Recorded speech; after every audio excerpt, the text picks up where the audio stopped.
Good evening, friends, and welcome to another edition of the Artist Spotlight Show, being brought to you by Music Dreams USA Radio World. We play everything for everyone. Biker Bay Barber and Company, Table and Mike Productions, and Eagle Street Corporation up in Nashville, North Carolina.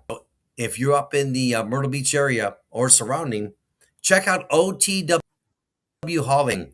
If you got a big job, you need some help, make sure you give OTW Hauling. Let them know you saw the ad right here on the Artist Spotlight Show. The Facebook, look under OTW Hauling, and big enough for them they can handle.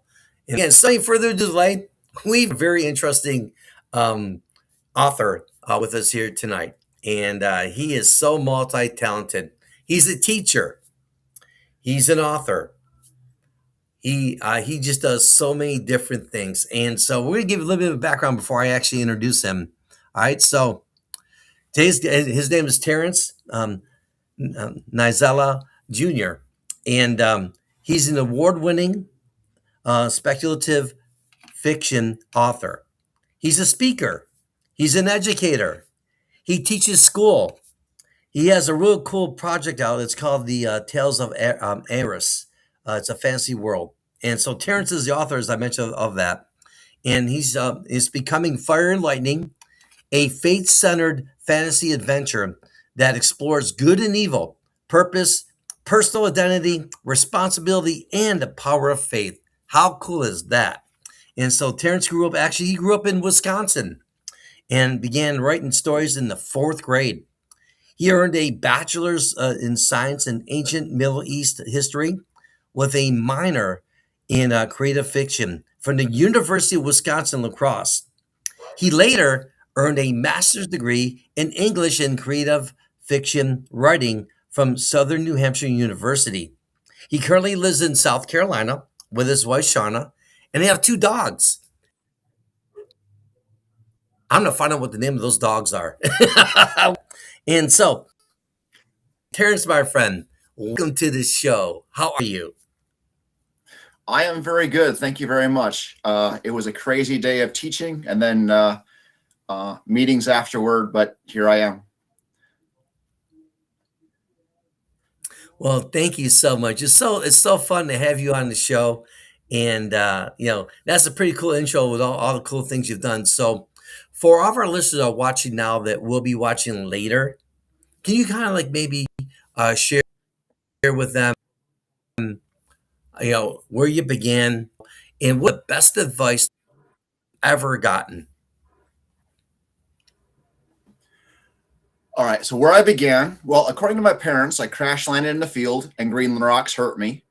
And my dad nicknamed me Clark Kent. So actually, if I shave the beard, I put some gel in my hair and tousle it, take my glasses off, I look like the Christopher Reeve Superman. But grew up in north central Wisconsin, oldest of six kids, kind of rough family life, a rough background. But by the mercy and grace of God, and bringing a lot of people into my life to love on me and mentor me, things like that. Went through a time of counseling when I was in my mid to late 20s, different things, and so here I am now, teaching middle school students, and it's been a lot of fun. But whenever people ask me, what do you do? And I say, or what do you teach? I teach medieval torture techniques. And they're like, oh, I'd love to have that class. Like, yeah, me too. Actually, I teach middle school English. But we have a lot of fun with it. As far as That's awesome. As far as the advice I got, well, there's what my mom always used to tell me, where she'd said, always wear a pair of clean underwear in case you get into an accident. And of course, my thought is, if I get in an accident, the last thing I care about is clean underwear. In fact, the last thing the EMTs are going to worry about, or anybody else, is clean underwear. But, that's mothers for you. So. Oh, keep on going. I mean, you got my attention now, man. When you talk about underwear, clean underwear and all that, you got my attention. Yeah, take it away, my Uh, friend. yeah. So, and I'm like, Mom, seriously. But that's just what my mom was like. My mom's really cool. She's my biggest fan. She's one that actually dropped out of school in ninth grade. She went back after she had 6 kids for her GED and got a associate's degree in small engine repair from the local tech school and stuff like that. But she always said that was the biggest mistake she ever made was dropping out of school. And she told us 6 kids that even if it killed us, all of us were going to have our high school diploma. And so we all did. Some of us barely got it, but we all got it. But myself and my youngest sister, there's 9-year difference between us. We both went on to college to get bachelor's degrees. And of course I went on for a master's and things like that. And so, but when I was writing, she always said, I always get the first copy signed. So whenever you publish anything, I always get the first copy, and so I've made it a habit to do that, send it off to my mom, and that kind of thing. So she's like, she's got bragging rights. Here's this published author of a son, she'd never read anything that I wrote. In fact, she always says she'll wait for the movie to come out. So we'll see if that ever actually ends up happening. I've had some people tell me after they've read the book that just came out, Tales of RS Becoming Fire and Lightning, they're like, oh, you got to make a movie of that. That is amazing. I'm like, well, we will see. And a lawyer friend of mine, a retired lawyer friend of mine, is like, make sure that you keep your screenplay rights and all that kind of stuff. And I'm like, when I get to that, if I ever get there, I'll have to make sure to do that. So. That's amazing. So, as you mentioned, you began writing in the 4th grade, right? Mm-hmm. Yep. What was the first? Do you remember like the first story that you wrote? Oh yeah, yeah, I do. When it comes to like tell me about that. Stories and story ideas, my mind is like a steel trap. Like I remember stuff that I wrote decades ago. So the first book I wrote was actually it was one of those where how the teacher takes the printer paper and folds it in half and then like staples it so you have like a little book. And so it was all about this guy who is marooned on an island, and there's all of these like amethyst crystals everywhere. And so somehow he gets shrunk down and turned to a mouse. And so he has like armor and stuff and an amethyst bladed sword, and he fights some kind of bad guy or whatever, wins, and I think he ends up like turning back into a human. And so I had like pictures I drew and everything like that. And amethyst is one of my favorite gems. Not my birthstone, that's topaz, but and so I did it, and it was like it turned out really cool. Of course, I don't have it because that was forever ago, but I still remember the story. But then after that, I actually started writing a book, and it was.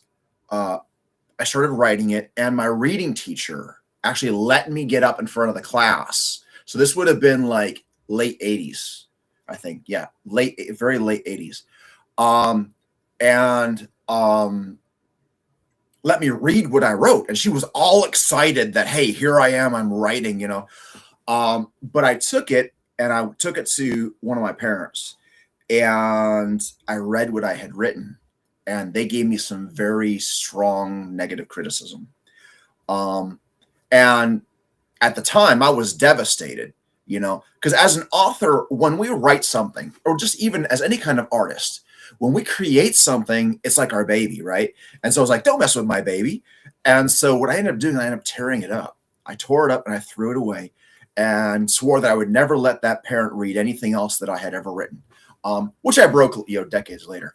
And gave them something, which I didn't know they'd actually treasured it, which was pretty cool. I didn't find out until after they passed. But and so it was after that I just dabbled a little bit in writing, storytelling. I'm a voracious reader. In fact, I was homeschooled till 3rd grade. When they tested me for placement in 3rd grade, I had an 8th grade reading level. So I had never been to a library before. So I was walking around the elementary school library, And like I would sneak in there during like lunchtime or during recess time, and I would just wander the stacks, and I would get books and I'd read, And so I would get to grab these really thick books because I could read through that in a day like it was nothing. And so like if I wasn't outside playing or doing homework, I was reading or doing the chores that my dad forced me to do on his farm. And so um I ended up just like developing this huge vocabulary, things like that. But I used story as a way to escape, a way to hide from different things going on at home. Parents divorced in fifth grade, a lot of rejection, abuse, different things like that. Of course, bullying and stuff at school. Though a lot of what came my way was because I didn't keep this shut. Because sometimes we poke the bear, and then when they respond, we go, I didn't do nothing. I'm the victim. No, you poot. You went and you were poking the bear, and you needed to be quiet. So when I have middle school students say, I didn't do nothing, blah, blah, blah. I'm like, no, dude, I was watching you. You did the same thing that I did when I was your age. I know what's going on. Yeah. So I used it to hide. When I got to seventh grade, I was kind of at the point of like wanting to give up on a lot of things, give up on living, give up on, so I was starting to drift sort of, and especially in my high school years, but especially starting around seventh, eighth grade, drifting into thoughts of, okay, what if I just ended it? Give up on writing, give up on a lot of things. Well, my seventh grade teacher, Miss Sapidus, drew me aside and she encouraged me in my writing.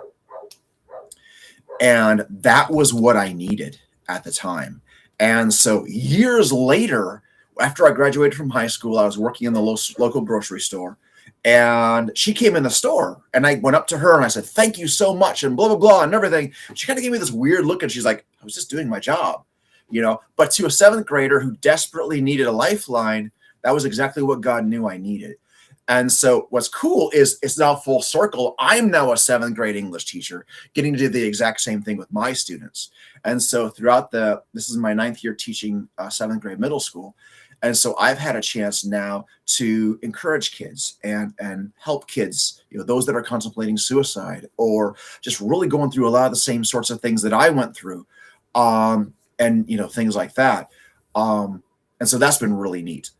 But my sophomore or junior year in high school is when I really super dedicated myself to fantasy novel writing.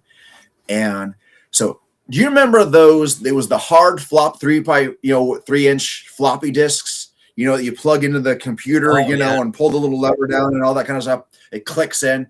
Well, I had started writing a novel and I had like about 100 or so pages written. It was about 100, a little smidge over 100. And I was going strong like this. I was hammering it out like crazy. Every study hall, every lunch period, whenever I could get into in that computer lab, I was writing. And then that floppy disk got one of those really annoying viruses. And so I couldn't resave it. I couldn't change it in any way. All I could do was open it and print it.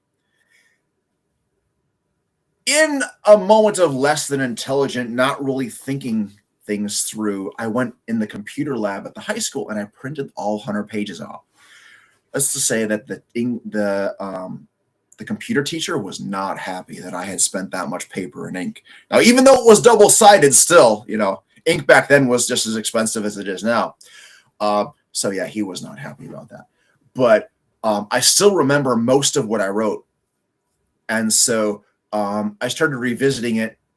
So I might actually end up going back and rewriting it and things like that later because I don't have the original draft anymore. But and then after that is when I started a trilogy. And I finished the first book after I graduated from high school in 98. And then I wrote the second book right away afterward and a tiny smidge, a few sentences or whatever of the third book, and then set it aside. And then I just started working on anything that popped in my head. So I literally have like 50 or so at least folders on my laptop now that I have in storage that all ideas, books I started, story ideas, all sorts of stuff. Because I have this really hyperactive imagination and just goes and goes and goes and goes and everything like that. So uh, just kind of all over. That's awesome. What I mean. That's a great story. But let me ask you this though. I mean, when you I went to school, is a lot different than it is today. I mean, it feels like the kids are like in shootings and all the crazy things happening right now. How do you guys deal with that? And how do students on even let them know they're there to learn and that like a lot of kids maybe come from broken homes and all that stuff. But with you being a teacher in a leadership role, what are some of the things you do that try to help them? Um, let's see. Well, I mean, we definitely do have a lot of kids. Um, Lots of different types of ethnicities, ethnic backgrounds, things of that sort. Uh, Social status, and all those different types of things. We have kids who are in gangs. We have kids who are from broken homes. We have kids who have from home, who are homeless. All sorts of different things. And so, like for just overall, it's a lot of it's just setting the structure and that kind of thing. Okay, here's what's required. Here's the expectations, and then enforcing that. But also, we temper justice with mercy, and grace, and trying to understand, connect with the kids, build those relationships. It's one of the biggest things. Teachers build the relationships with the kids, find out what we can um, about their background and stuff, so we can help them reach them where they're at. So if we know that there is a student that as soon as they leave us, they don't eat again until they come to school, or they're on the street, and so they're not able to study and all of those types of things. But when we do have various tense situations, remaining calm, making sure that we are that strong presence.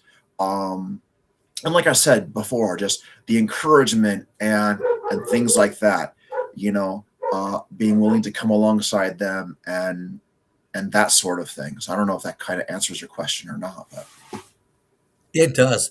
Another thing too that I read about you that you come from a Christian faith, and I would think coming from a Christian faith, I mean, man, the stage is set for you where you have a lot of opportunity, to use that Christian faith and speak the good word and get the good news out, and maybe it just is a word or maybe a kind act that you do that actually would help them in those situations. Yeah. So thanks for sharing that. I mean, when I did my background check on you, that's the one thing I wanted to find out a little bit more about. I mean, especially you're in a leadership role, and you're faced with all kinds of situations on a daily basis. And thank you for all that you do, and thank you for your service. I mean, a lot of people think teaching is an easy job, but it's not.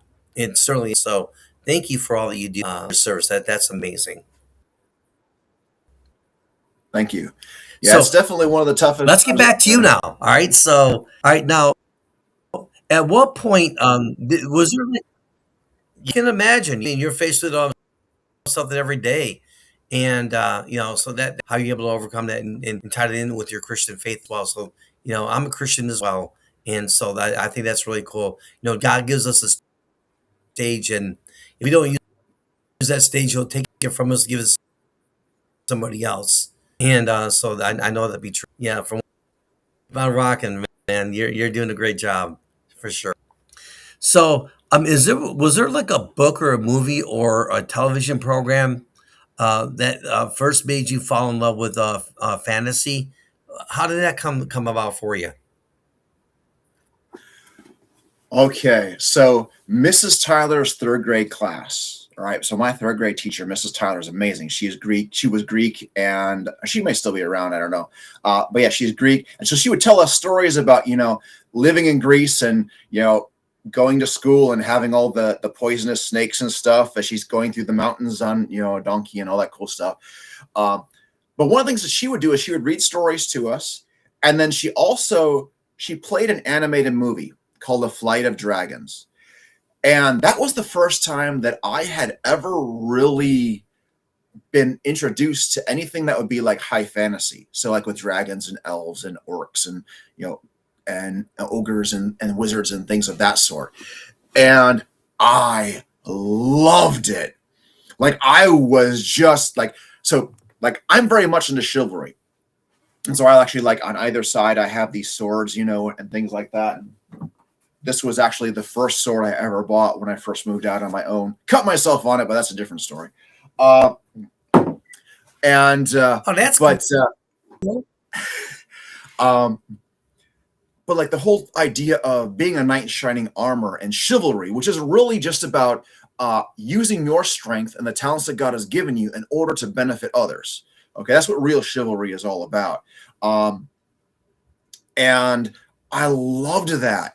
And I'm like hardwired, like God hardwired me to be like the knight type person. So like I was really little, like 2 years old, and my dad was tickling my mom on the couch, and she called out, "TJ, TJ, save me, save me," because that's what I went by at the time. And so I went over, I started pounding on my dad, and my dad got mad because here I am pounding on him, and all he was doing was tickling my mom.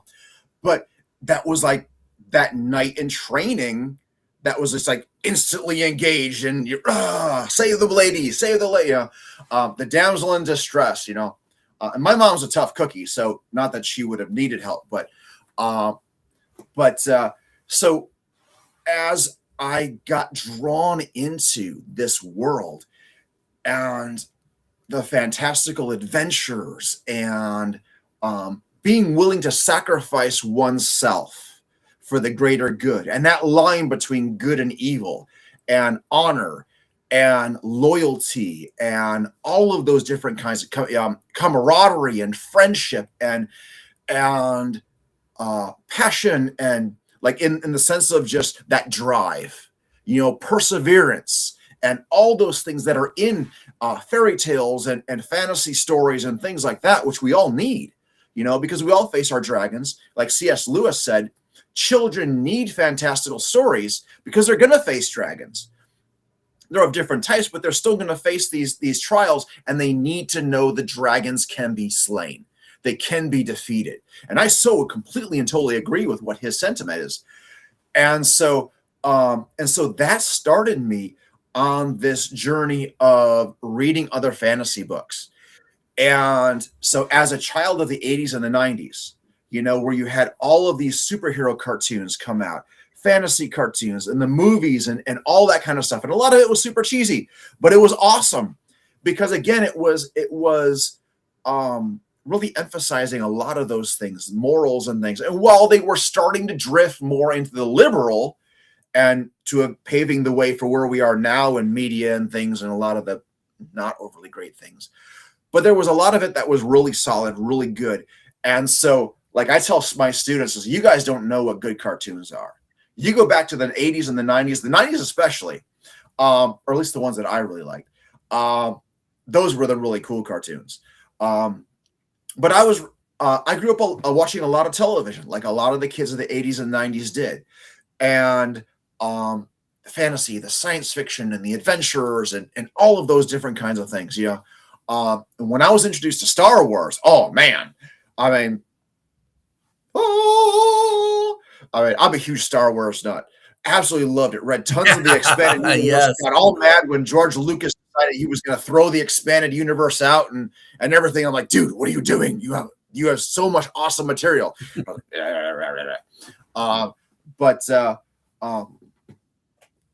I'll get off of my Star Wars rant. But you know, grew up with the classic Star Trek. You know, Scotty and McCoy and Spock. That trio made it. Like Shatner could do without him. You know, but like those three, absolutely loved it. You know, Star Trek Next Generation, Voyager, and Deep Space Nine, and all those different kinds of things. And so each adventure broadened my horizon. I read comic books, loved it, absolutely loved at the time. And then they went and rewrote all the heroes to make them more like villains and all that other silliness, and I got out of it. But Superman is my favorite hero. Has always been my favorite hero because originally he had a line he never crossed. And so him and Batman would go back and forth, and Batman would always call him Boy Scout because he would never cross that line, you know? So there's this really great thing that I saw where like Superman was trying to be intimidating, and the villain that they were trying to get information from, was like, well, you're not going to do anything anyway, blah, blah, blah. So he steps aside and Batman walks up, whispers in his ear, and he like spills his guts, spills everything because he knew that Batman was going to do something horrible to him because that's Batman, right? And so it's like, I love that dichotomy. And yet they are like one of the greatest team ups, is the Batman Superman, especially in the Batman Superman animated series. They did a great job where they partnered them up and stuff. But I digress. But all of that stuff helped to fuel this passion, this imagination and stuff, so that now worlds, adventures, characters, they just coalesce. And one of the first things that I do before I brainstorm or anything, I strive to I pray, Holy Spirit, please write through me. Because whatever I write, I want it to glorify God. And if it doesn't, it's a waste of your time to read it. It's a waste of my time to write it. That's how I feel about this, because it is a ministry. And I'm going to have to give an account for what I have and have not done with what Jesus has given me. And so as I do that, and I'll just sit down and I'll start writing. And I'll write, and then I'll stop and I'll read what I wrote. And I'm like, oh, wow, this is like so beyond stinking cool. And it didn't come from me, because it just like, and when I don't do that, when I don't pray first, it's like slogging through mud, or snow up to my waist. And then the Holy Spirit will kind of impress in my mind, my heart, you didn't pray and ask me to help you. And I'm like, snap. Forgive me, Lord. And then I'll pray, and there's a little bit of slogging, and then it just goes, and I'll, write it out and everything. And like in the book, one of the things that I do is a very complex world. Like I'm all about complex world. I'm a Tolkien fan. And so the way Tolkien created Middle Earth, the way George Lucas created his Star Wars universe, his galaxy, a lot of those different kinds of things. I love the epicness of it. And so I've done the same thing. And so I have different cultures, different races with different cultures. And now when I talk about a race, I'm not talking about human beings that look different, like here on Earth, because we're one race. There aren't many races. It's just multiple ethnicities of the same race. That's the way I view it. But I'm talking about there's dragons, there's cat people, there's reptile people, there's aquatic people, there's an underground race, there's people that sort of look like human, but they have 6 fingers and different things. And there's some things that are different about them too. And then I have all these other races in other lands that are connected to Aris and all that kind of stuff too, because Aris is just a country.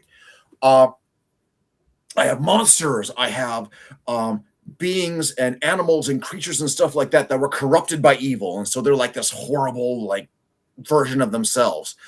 And all of this. And a buddy of mine marvels whenever I talk to him about what I'm writing, because he always asks me, how are things going with your writing? And I tell him, and he's like, how in the world do you keep this all straight in your head?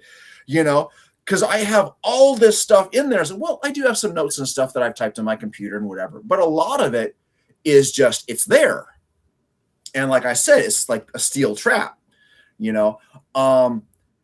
and all of this comes together on this really cool. And so it's like, whoa, type of thing.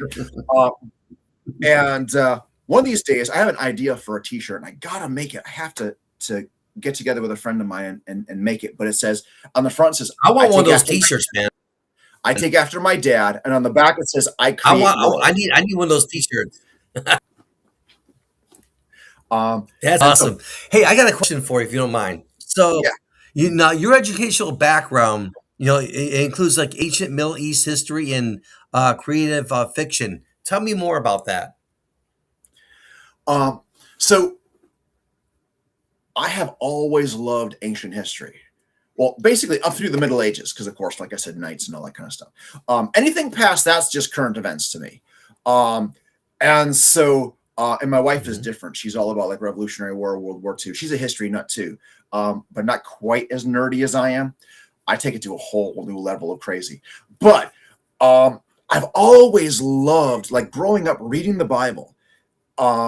And I didn't know the interconnectedness of things. I thought that Israel had like a separate timeline, like a pocket universe, and everything else in the world was going on around it. So I had no idea that, hey, while Abraham is here, the Indus River Valley civilization is starting to thrive. And while China is doing this, Joshua is leading the children of Israel into Canaan. And I didn't know all about that until I was much older. But I was originally going to go into the ministry and be a pastor because my dad and everyone else is like, you're going to be a pastor, you're going to be a pastor, you're going to be a pastor. And so I thought, hey, everyone in the universe is saying I'm going to be a pastor, so that must be what it is. So I attended this 2-year ministry training school, gearing up to go into seminary. I was going to do children's ministry because I love working with youth. And in the process of my second year, I really felt the Lord tell me, no, that's not what I want you to do. I want you to become a history professor. I want you to go to college. Now, at the time, I thought I was too stupid to go to college. Plus, growing up in a home that didn't have money, how in the world am I going to pay for it? And that kind of thing.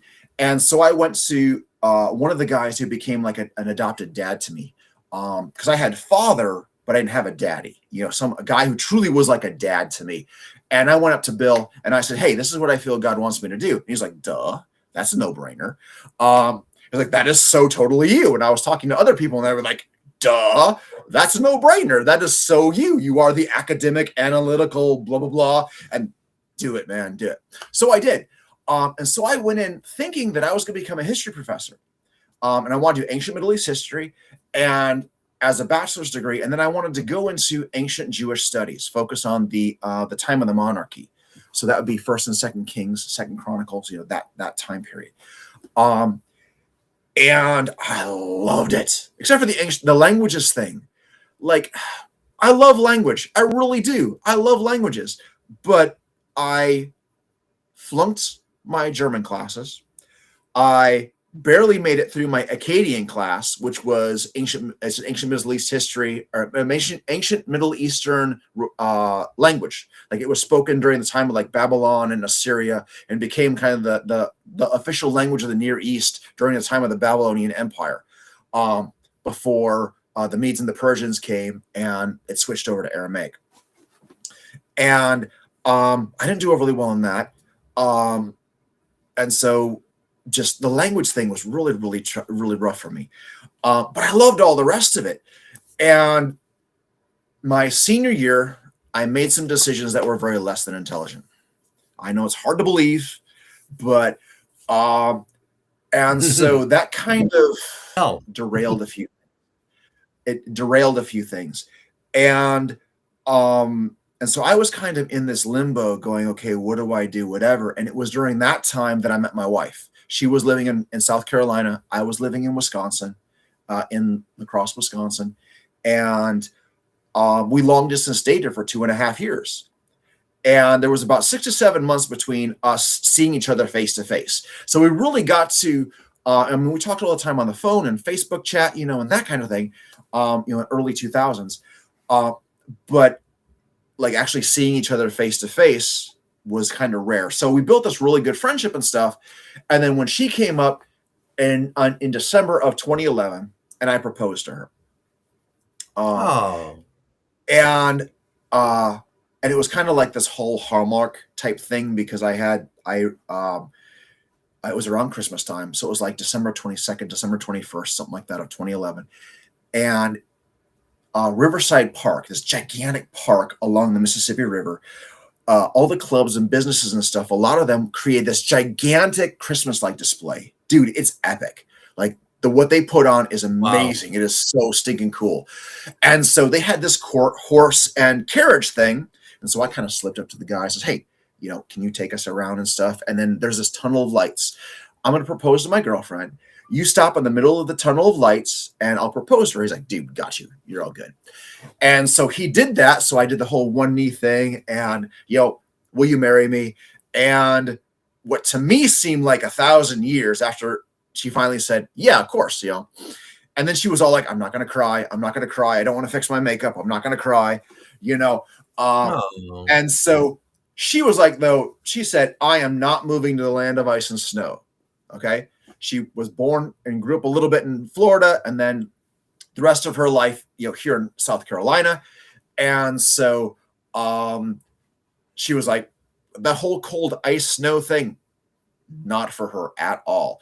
So April 1st, April Fool's Day of 2012, I left Wisconsin for South Carolina, and the joke has been on South Carolina ever since. And so August 4th of 2012 is when we got married. And let's see. So I was doing some work in our school district, working with special needs kids, kind of helping them as like a behavior manager, things like that. And I was also doing some subbing. And during that time, my mother-in-law kept saying, why don't you go to the master's do? Why don't you do your master's degree? Why don't you do your master's degree? Now, my mother-in-law is awesome. Like, she's not like the everybody loves Raymond type of mother-in-law. She is really, really cool. But sometimes she can be a little insistent, as mother-in-laws can. But just because she cares about me, I understand that. So I'm like, okay, fine. I'll do my master's degree. So I started looking online, and there was nothing like history related that I could do. I'd have to like move far away and whatever and that kind of thing. And then I was praying, Lord, what in the world am I supposed to do? And I don't even remember how it happened, but he threw Southern New Hampshire University at me. And it was like, ooh, English and creative writing. Ta-da! So like there's history, and then there's like the reading and writing stuff. I love both of those. So I'm like, you know what? I'm going to do that. And so I did the 2-year online program for the master's degree, which, by the way, Southern New Hampshire, shameless plug, Southern New Hampshire University, actually their online courses are amazing. Teachers are awesome. It's very inexpensive, and it doesn't cost you tons and tons of money. Like, I did the 2-year program, and I had like $25,000 in debt. That was it. Like, that's not bad for a master's program, which normally costs you hundreds of thousands of dollars. So anyone who's looking at possibly doing any kind of online courses and stuff like that, check them out. They are actually pretty epic. So anyway, and so I did that. And while I was doing my master's degree, I was like, God, what in the world do you want me to do with this and everything? And the response that popped immediately in my head, which I knew was God and not me, was, it's on a need-to-know basis, and you don't need to know. Yes, sir. Okay. So I just kept working and working. And, Wow. and right at the end is when he said, is very firmly said, okay, now I want you to apply to the school district that you live in. And so he gave me those directions. And so I did. And I wanted to teach at the high school level, ended up at the middle school level. And now here I am, my 9th year there.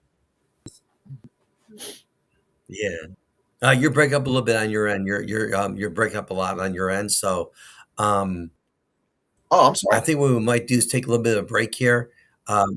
Yeah, no, you're fine. We'll take a little bit of a break. We're going to resume the interview here in just a moment. So yeah, what I'll do is I'm going to sign back in real quick, and then we'll see if we get that connection better for you. But our interview with Terrence will resume here in just a moment. Thank you so much for watching the Art Spotlight Show, and we'll bring back my friend in just a minute. He's got a great story, and wow, I mean, we're going to bring him back for sure. All right, Terrence, see you here in just a moment, my friend. Music Dreams USA Radio Worldwide. Thank you so much. Apologies for the little bit of technical issues we're having with Terrence's internet, and so he's gonna come back now, and there he is. So now let's see if he's better now. All right, Terrence, give me a sound check, friend. Hey, can you hear me? Okay. Oh yeah, a lot better. Okay. A lot better. Yeah, there was a few times when you were kind of cutting in and out too. So not sure what was going on there. Yeah. But you sound really good. So if you want to continue on with the interview, thank you so much for being with us here. And the floor is yours. All right. So I ended up getting my master's degree in English and creative writing. And my thesis, my graduate thesis, was actually the first 2 or 3 chapters or so of the novel that I just published. And so I got some really great feedback and stuff on that and that kind of thing. Am I coming through okay? Yeah, yes, sir. Okay. All right, cool. I wasn't sure if maybe it froze up again on you. Um, but part of my education has also been attending writing conferences. Um, and so I normally attend the Blue Ridge Mountain Christian Writers Conference that's up at the Riverside Center, center up in near Asheville, and or Ridgecrest, sorry, Ridgecrest. And it's been really, really cool because they have all sorts of different kinds of stuff. Like, for example, how to use a sword. So, like, there's actually I historical love that European sword. martial arts. And so, like, I know, like, some basic form things for dagger, short sword, shield, cloak, using a cloak and dagger. So, yeah, how to use the cloak and then come in with a dagger, the broadsword, those types of really cool things, footing and stuff. And so, so in the process of writing my book, polishing it, revising it, and everything, Amy Bright, who is my teacher there at the conference, she's awesome. She's really cool. She does the HEMA and a lot of other different kinds of cool things. And we even did a little bit with scimitar because my cat race, the tigers, use the scimitar. That's our primary weapon. And so I'd go to her and be like, here's my fight scene. What do you think? And so we'd act it out and stuff. We'd be like, okay, this works. This doesn't work. In fact, one of the funniest stories is I sent her a text via Facebook Messenger. And I'm like, hey, I have a 6 foot tall being attacking someone who is like 5 foot or so. And if they're blocking like this, would they be able to block a downward swipe? Would that work? Well, where she was working, she actually filmed. She had a sword in the trunk of her car. And because I think she was doing some stuff afterwards or whatever. So not like she was doing anything illegal, but right there in her work, she actually acted it out with one of her coworkers, while the rest of the coworkers were just working and whatever and completely ignoring her. So she obviously has a really cool job where she could like actually act out a sword fight and nobody seems to care. And so she's like, yeah, that's not going to work. You need to tweak it this way, tweak it that way, and whatever. So she's actually acknowledged her in my acknowledgments that she helped me to realize that, when you sword fight, it's more than just the pointy end going in the other man, that reference to the Princess Bride. And so I've been able to learn all sorts of really cool things from established writers, others who are experts in their field or know a lot more than I do. And even just like for those who are artists, you can never learn enough. Like there's always some other things. There's other aspects of it, especially if you're a writer. And I know that's true for other arts too, of course, because we're all growing in our craft. So whatever it is, don't be afraid to attend conferences. Don't be afraid, especially writers. Do not be afraid to have someone critique your stuff. Okay. Because especially at a conference, usually like Blue Ridge is really, really cool about this. Because all their people are very professional and they're very supportive and they love everybody. So you don't have to worry about them being like, this is the suckiest piece of blankety blank I've ever heard, blah, blah, blah. You're not going to have that there. They're going to be like, hey, here's how you can make this draft better. But they're going to be honest with you, the agents and different things. They may be like, hey, this is not ready for publishing yet, which of course a lot of times we hate to hear because we're like, no, I've worked on this thing. I've edited it to oblivion, and yet you're still saying it's not good enough. And a lot of times that is actually the case. If we're humble enough to admit we do need a lot of work on it. And so I've had, and also join a writer's critique group. I'm a part of Word Weavers International. They're really awesome. In fact, my writing mentor is the president of my chapter of the Word Weavers critique group. And she's like my writer mom. So anytime I have any kind of accomplishment, get an award or accomplish something, she's all like, oh, Terrence, you're amazing. Oh, this is so great. And so we joke about it all the time because she will like literally spaz out and everything. And I'm like, okay, calm down, Catherine. But she's also, I have the privilege of her being my publisher. So she has walked in the last 6 years, she has walked through this writing process with me on this book that is now published. And so she's seen it through all of these different stages, she's been able to help me to get it better until finally she was like, hey, I want you, go ahead and sign with me, multiple book contract, stuff like that. And now, voila, here I am, a published author, you know? Um, and so, like, I've learned that as much as we would love to have our journey just be a straight line, sometimes it's this winding uphill, downhill, and whatever. And sometimes it's because of our own choices. Like I said, I made some really less than intelligent decisions. And sometimes it's just that's the path that we go on. In the process, we grow as a person, we grow as an artist, and we grow in our vision. And as that vision gets clearer, then we're really able to walk that out in a really, really awesome way. Question for you. So, for someone Yeah. discovering your work for the very first time, can you maybe talk a little bit more about the tales of Eris and becoming fire and lightning? Can you maybe talk a little bit more about that to people maybe Yeah. discovering you for the first time here tonight? Yeah, cool. All right. So I love stories where a person from our world goes to another world. And even when I would read fantasy books or sci-fi books or whatever, I'd be like, okay, if I was in that situation, what I would do. So I'd like brainstorm and I'd daydream about if I suddenly got transported into the world of whatever, if I'm in Middle Earth or Mossflower Woods or whatever the case may be, or I'm on Tatooine and I have a lightsaber in my hand. Mwaha! What would I do? And so what I found is a lot of fantasy books don't have stories, most don't, where the main character is a scholar. And I'm a scholar. So I'm like, they say if you want a book that a certain kind of book, you write it. So so I'm like, okay, so the main character is a scholar, Michael. He just got his PhD, finished his PhD in ancient Jewish studies, so history studies, which is what I originally wanted to do. So in this, I kind of like live vicariously through my character because I never actually got to that point.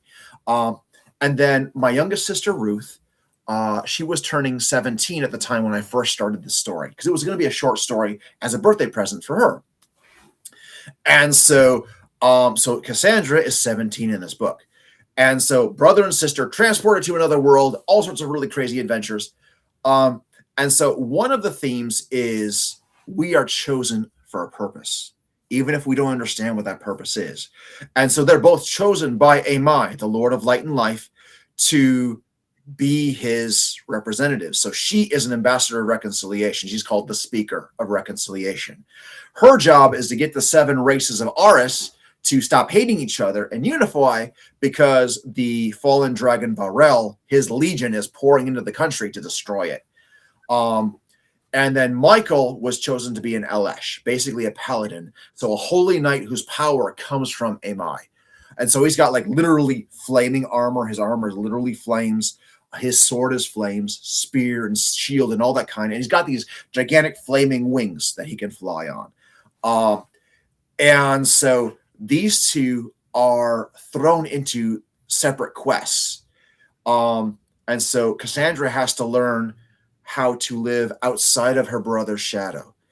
And Michael has to learn to embrace his mission and to live it in a way where he's doing what God wants him to do and not what other people are saying. They're, because everyone's got their own view of how you're supposed to fulfill the mission that God has given you. But God's the one who knows. So we need to be asking him and following his plan. And of course, getting good wisdom from those who are solid and mature, in Christ and things like that is so vitally important. We need wise counsel. Otherwise, we end up doing really stupid things. And of course, we have to listen to the counsel and apply it. And so he learns a lot about that. So both of them, there are things that, themes of it's important to get up when we fail because both of them fail epically. And what they do after that failure is really more important than the failure themselves, which is so true in our own lives. Do we beat ourselves up like I often do? I'm really horrible about that, and God's still trying to work on me on that. Or do we get up, learn from it, and move on? Courage in the face of overwhelming odds, trusting God's power and his wisdom instead of our own, and those types of things. Redemption is in there as well. Um, and also, there is a point where you can go far enough where you're not going to want redemption, and that's a very dangerous place to be. And that's also there with some of the villains and things like that.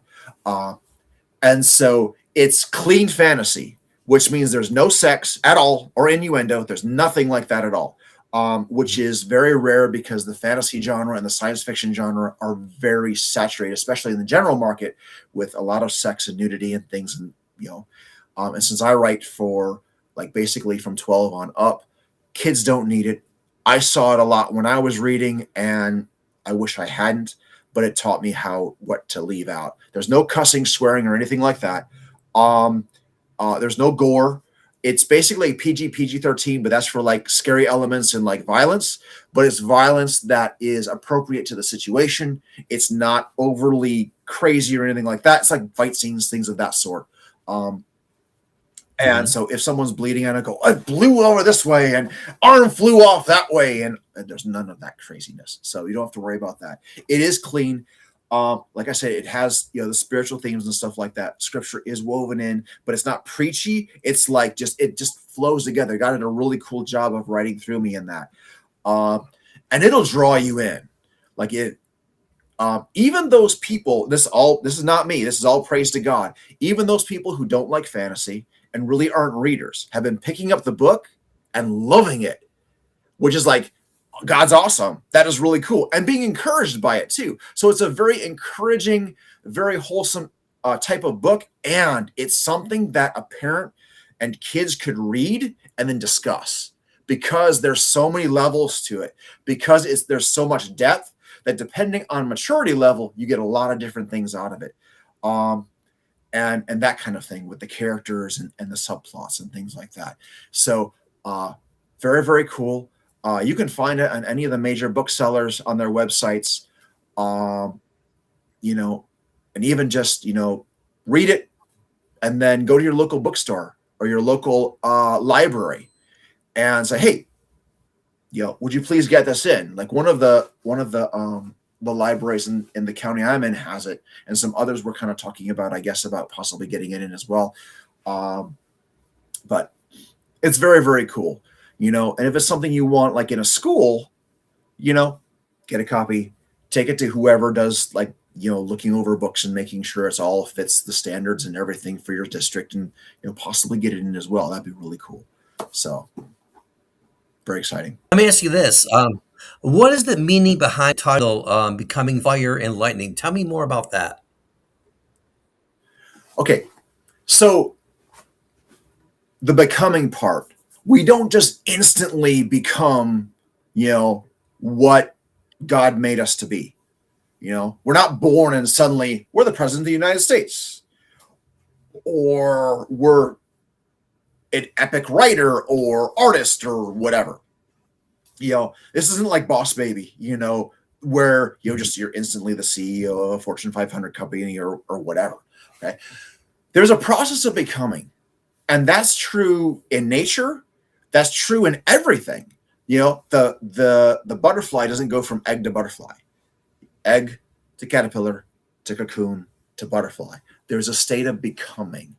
And so that process of training, of growing, of learning, that's really what the becoming part is all about. And so you get to witness some of their education, how they're being trained to become fire and lightning. So about 2,000 or so years before this book is set, because I created a timeline of 80,000 years in this world of Aris. And so 2,000 years before the start of this book, at the beginning of the fifth age, in the end of the fourth age, the middle to end of the fourth age, there's a guy named Savelis, who was a speaker of reconciliation, made a lot of really bad mistakes, and was being executed.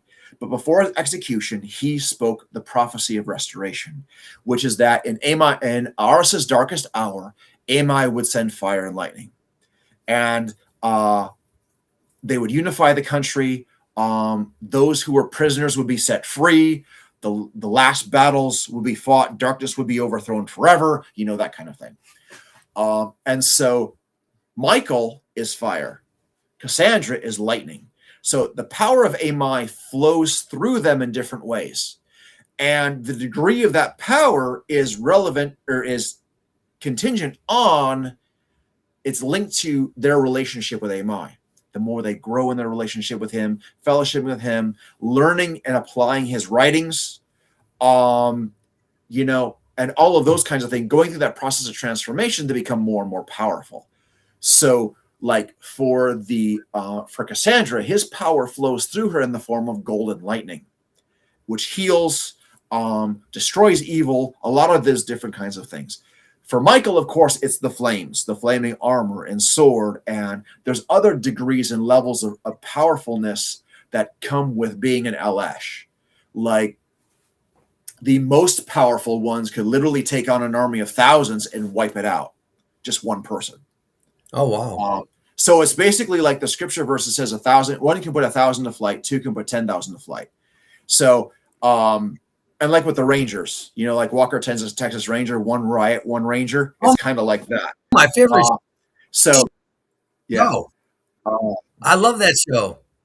Yeah. So, and I grew up on that show. In fact, I love the martial arts. And so, my dream was to have Bruce Lee, Chuck Norris, Jackie Chan, Jet Li, and a few of those other martial artists who were really big, especially in the 90s, like to learn from them, And so I watched a lot of their movies and things like that. And I do integrate the martial arts into my writing. And so there's all sorts of different things where they're growing. And as they grow as a person, as they grow in their knowledge, as they grow in their experience, all of these new levels and things are opened up to them. Let's talk about your characters. So of all the characters you have, is there one character that you really enjoy the most when you created that character? Is there anyone like that? And then the second part of that question is going to be, of the characters that you have, are there any characters that kind of like match your amazing personality? Well, as far as the second one goes, Michael, of course, is very much like me. But also his mentor, the White Tiger, Captain Ragnar, is also very much like me. And so, in fact, in a few years, about 2 or so years, I'm planning on releasing a book that is a Ragnar's backstory. And that was actually, I love him because his story really is my story of going from light to darkness, believing that really strongly in despair, like I have screwed up so much. How in the world could God possibly do anything with me? To restoration and reconciliation with him and a redemption. But his story is the hardest to write. I've as I've worked on that kind of in the background of a lot of other things, I write a little bit and I have to step away from it because there's a lot of different things that God draws out of me, things that he's used to heal and address character issues in me. In fact, there have been some times where I've been doing different things and immediately just the voice of God. And when I'm not saying audible voice, but just this thought rises up in me that I know is not myself. You're acting like Ragnar right now. And I'm like, ouch, but he's right. He's so right. In that instance, I was very much acting like him. And I needed to change some things, my perspective or how I was responding or whatever. So there are like Ragnar and Michael, definitely with me. There are some characters that have attributes of people who are mentors of mine. And again, Ragnar, Lady Akima, who is a silver and purple dragon, who is Cassandra's teacher. Her wisdom and things very much mirrors those who have been mother figures to me. Even some of my father figure, Maja, who is Ragnar's mate. Some of the lessons that God has taught me through people and just in general, she speaks out. Like one of my favorite quotes that she says in this book is ignorance is not a crime. Ignorance simply means not knowing. That's all that word means. It doesn't mean stupid, it just means not knowing. So ignorance is not a crime. Choosing to remain ignorant is. An even worse crime is not applying the knowledge you have. Because I mean, even the Bible says, to him who knows what to do and doesn't do it, to him it is sin. You know, and so there's some of those different things, those nuggets of wisdom that these older characters bring to the younger characters. You know, those are all things, lessons that I've learned, or just things that suddenly God pops in my head as I'm writing, and I'm like, ooh, not only is that good, but I need to apply that to my own life. You know, because Romans chapter 2 says that those who teach others also teach themselves. And so as I teach my students, but also as I quote unquote teach through my writing with one character mentoring another, I'm also learning things myself, and that's helped me to grow as a person as well. That's awesome. So since we're on characters, right? What I know, so the people who are reading your book, is there one character that the reader should not underestimate? Who's that secret person? That's a really good question, because I have one. Well, there's my villains. So I have two main villains in the forefront, which are Vold, which is actually Ragnar's great grandfather, who was an Elesh. He was a hero. He was basically the Anakin Skywalker. So Vold is like my Darth Vader character. But with him, there is no redemption arc. He has gone so far into evil and so far given himself over that he doesn't even want to come back. So with him, it's not like Vader, where there was kind of like, there was the, I mean, he had given himself over to evil, but there was still like that struggle. And, you know, I really see that I'm screwing things up, but, you know, I'm kind of stuck in this and whatever. That doesn't happen with Vold. Vold is a psychopath and a sociopath. He's just, yeah. And then there's Lusare. Lusare is someone who had been a sage, so basically like one of Amai's prophets and priests, who her father, mother, and her family had been killed in a genocidal war that happened earlier in the Fourth Age. And when that happened, she blamed Amai. Like so often we do, you know, when something bad happens, we even say, God did this to me, you know. And there's a lot of religious teachings about that say, hey, if something bad happens, this is God blasting you, God trying to teach you a lesson, God.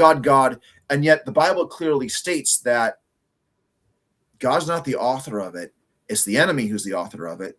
You know, Satan's the one that has brought this. Or because of our bad decisions, we have now created a cycle of consequences that we are now facing. And also we live in a fallen world. And so because we live in a fallen world where Satan rules until Jesus comes back, he is the prince of the power of the air. He's written in the New Testament. So he still is very much controlling a lot of things. And so because of that, you know, we still blame God because we don't understand that he is good, completely good. And so all good and perfect gifts come from God. And the enemy comes to steal, kill, and destroy, to destroy us and devastate us and, you know, annihilate us and that kind of thing. But Lusare doesn't believe that about Amai. Hers is actually a redemption arc. And so she's one of those characters that Amai tells Cassandra, I want you to tell her that I want her to come back to me. And I've been wanting her to come back to me. And that I am good and that I'm not the source of your pain. I tried to stop what people were doing, but there's free will and they chose to ignore me. And so all this devastation came into your life. And so hers really is a redemption arc. And so in the background, there's Barel, the fallen dragon, who's basically like Emperor Palpatine. He's pulling all the strings and everything behind everything. But he does show up in the latter books of the trilogy. He will show up and that kind of thing. And there's going to be a showdown as far as that goes. And that's going to be really fun to do. But And so there will be some showdowns with these characters, with Michael and Cassandra and Lusare and Vold and all of that kind of stuff and that struggle. And there are some clashes in Becoming Fire and Lightning, and I'm not going to spoil how that goes. I'm tempted to, but I'm not going to. Uh, Oh, come on. You're on our Spotlight Show. Give us a little bit of a hint. Come on. Ouch! I'll just say ouch.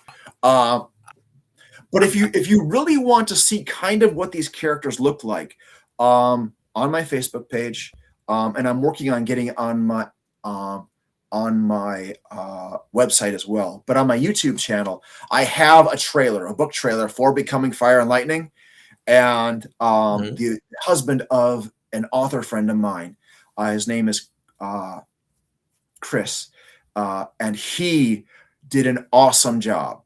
Like, God so blessed the work of his hands. We worked together on it throughout this last summer, and the trailer is awesome. Like, I showed it to my middle school students, and they were like, "Oh, I still want to read that book," and "Oh, it looks like something from a movie," and blah blah blah, and so check it out.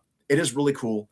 Um, and so that'll kind of you'll see Vold and Lusare and their freaky scariness and all of that kind of stuff, and kind of give you the shivers. And but Let me ask you this. So, can someone who does not normally read Christian fiction, would they still enjoy a fantasy adventure like that you're putting together? And how do you arrange the book to make it not sound like a sermon? good question. That's a very good question. In fact, that's one that sometimes I'm asked. It doesn't matter what your background is, okay? Whether you have a Christian spiritual background or not, you're going to enjoy this book because it's epic fantasy. Like I said, there's creatures, um, there's the storyline, there's the cultures, there's the really exotic foods, there's all of these different kinds of things, and it really is an epic fantasy story. Now, under the surface, yes, there's some Christian themes and stuff like that, but it's no different than Lord of the Rings and how J.R.R. Tolkien wove in some of his Catholic beliefs, or the Chronicles of Narnia, um, or James R. Hannibal's Light Raider Academy, or Chuck Black's Star Lord Legacy or Kingdom series, and lots of other things like that. Where yes, they're Christian authors, or Wayne Thomas Batson's Bearfeld Chronicles. But under the surface, yeah, there's some of those faith things in there, but the themes are all relatable because we all deal with struggles. We all deal with failure. We all deal with vision and our passion and what's our mission in life. We deal with and the characters are relatable. They're realistic characters who fail and who get up and who have dreams, and sometimes life throws stuff at you, and what do I do now? Mhm. Because before Cassandra and Michael were suddenly chucked into this fantasy world, they had dreams, they had plans, and then all of a sudden, oh great, there go all my plans out the window. Thank you so much. Um, but the lessons, all of that kind of stuff, it just flows together, and it's not like I'm sitting there doing this massive preaching of blah blah blah blah. Okay, it all fits together in a very very cool way. And there's some of it, a little bit of it, I kind of planned, but for the most part, it just kind of came together as I was writing, um, and wove together in a way that I hadn't even thought of. Which again is just God, who's the master storyteller and who loves us so passionately, and um, He uses story. He reaches out to us in story because we're story people. When someone asks you how was your day, what do? You tell them a story. And depending on whether you're long-winded like myself or you're straight and to the point, you're still telling a story. You know, Mhm. um, and so um, really people will like it. You know, and like I said before, there are people who they don't like fantasy at all. Um, and they read it or they listened to the audiobook because there's also an Audible for like $4 or $5. It's really super cheap. Um, and they listen to it like, oh, that was actually really, really cool. You know, um, I've even had younger people read it and they're really enjoying it. So it's not like just, oh, this is just Christian. Please, I honestly, I'm like C.S. Lewis, where he said, and if you can't tell, he's kind of like I look up to him in a lot of ways, and he's really strongly influenced me in my writing.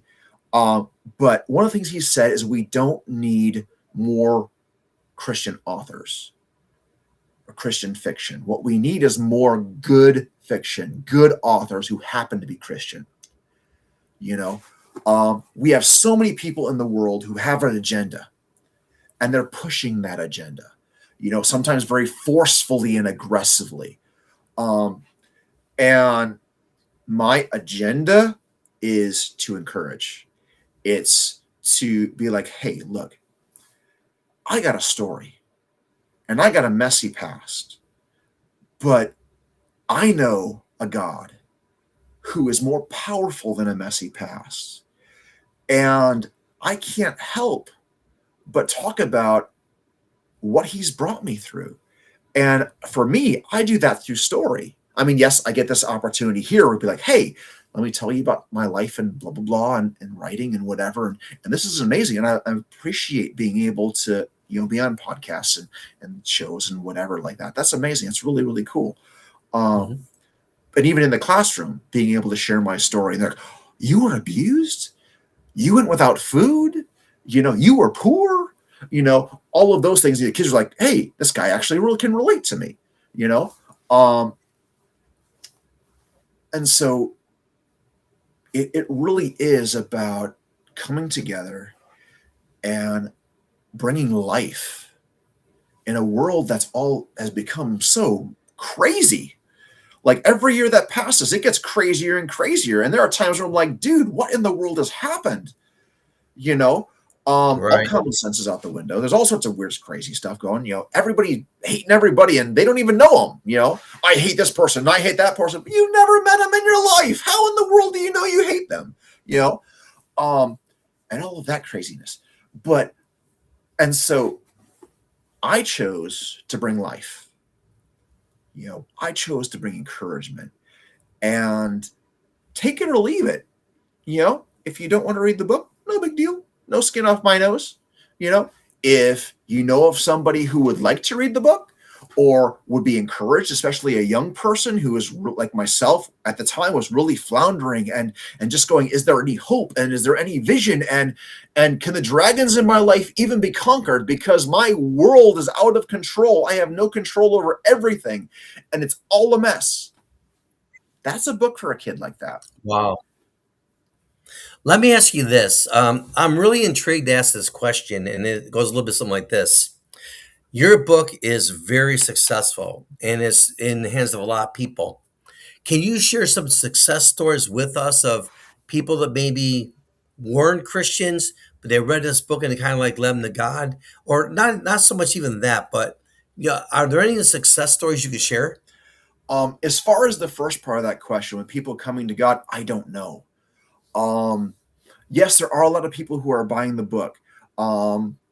And very few people have posted any kind of review. So if by chance you do get the book or have gotten the book, read it, please post a review.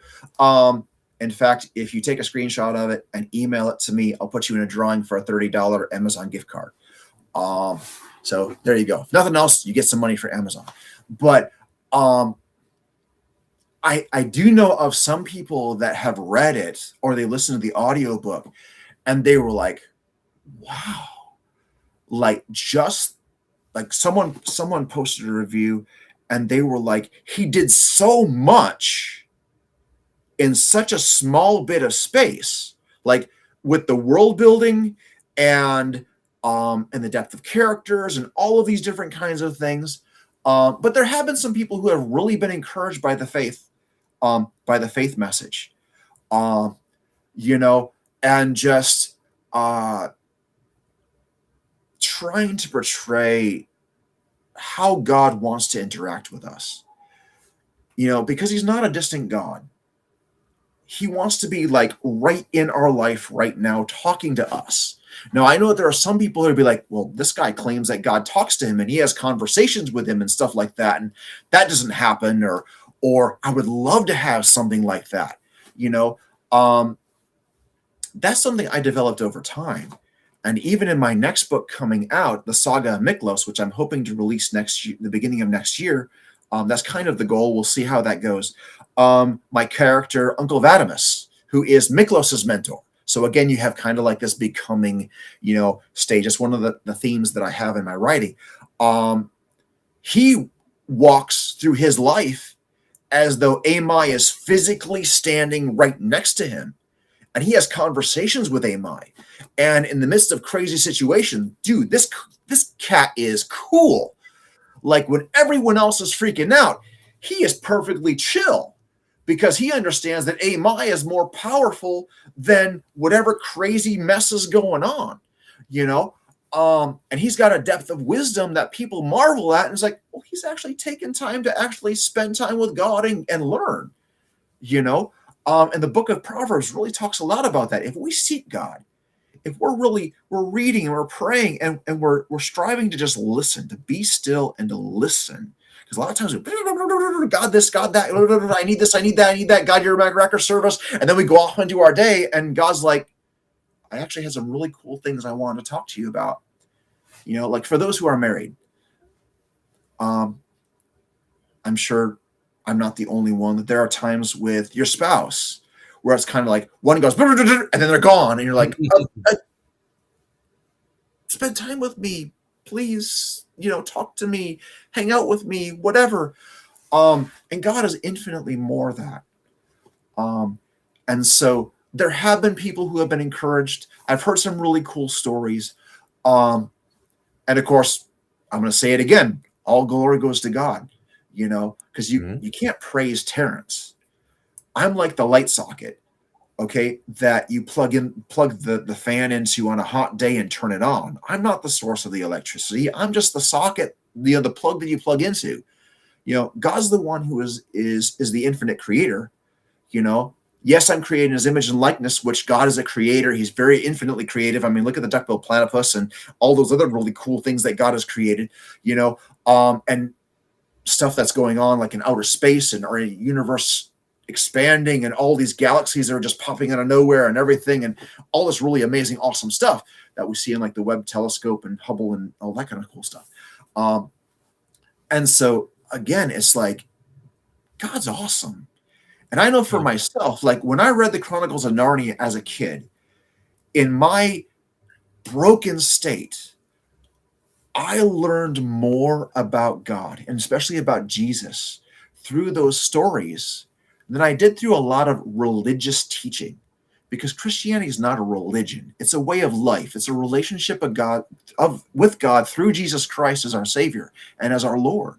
And God gives us the Holy Spirit, empowers us to walk this out. So it's not like, oh, he's just all this religious blah, blah, blah. It's not. I was religious and I was a jerk. Like, I mean, I strive to change myself through my own force of will. I would literally beat myself or starve myself, kind of like the self-flagellation thing, because I thought if I did this, then I would change, because I hated the way I was. And a lot of that was from my really messed up background and stuff. And so, but that's not it.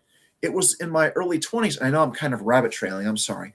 But in my early 20s, when God taught me that his love was unconditional, that he really was a loving, good father, and he wasn't like my biological father.